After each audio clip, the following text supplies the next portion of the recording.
Hi guys, வாங்க வீட்டில் உள்ள லேடிஸ்க்கெலாம் போய் ட்ரெஸ் வாங்குவோமா? எங்கே போய் வாங்கலாம்? சாஷா குளோபல் போவோமா? இந்த கடை எங்கே இருக்குதுன்னு கேட்பீங்களே, நான் தான் சொல்கிறேன்.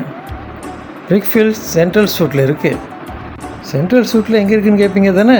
நீங்கள் கேட்க முடியாது, நானே சொல்லிடுறேன். சென்ட்ரல் ஸ்ட்ரீட்டில் ground floor, shop number 22, just opposite of Madras bakery. இங்கே என்னென்ன கலெக்ஷன் இருக்குதுன்னு தெரியணுமா? அதான் நான் சொல்கிறேன். Stylish kurtis, 3 pieces suit, saris, lehengas. கல்யாண பொண்ணு மாப்பிள்ளைக்கு ட்ரெஸ் தர்றீங்களா? அது கூட இருக்குங்க உங்கள்கிட்ட. கடையில் இது பிடிக்கலையா? பிடிக்கலன்னா நீங்கள் கஸ்டமைஸ் பண்ணி கூட கேட்கலாம். இது மட்டும்தான் இருக்குதுன்னு நினைக்கிறீங்களா? இல்லை இல்லை இல்லை, அப்படி நினைக்காதீங்க. கிட்ஸ் வேரும் மென்ஸ் வேர் கூட இருக்குது. நீங்கள் கஸ்டமைஸ் பண்ணி கேட்டுக்கலாம். இதில் உங்களுக்கு என்ன ஸ்பெஷல் தெரியுமா? எல்லாமே டிசைனர் பீஸ். நீங்கள் வீடியோவில் பார்த்த மாதிரி எக்ஸசரிஸும் இருக்குது. ஓகே, நான் வாங்கிட்டேன், நீங்களும் போய் வாங்குங்க.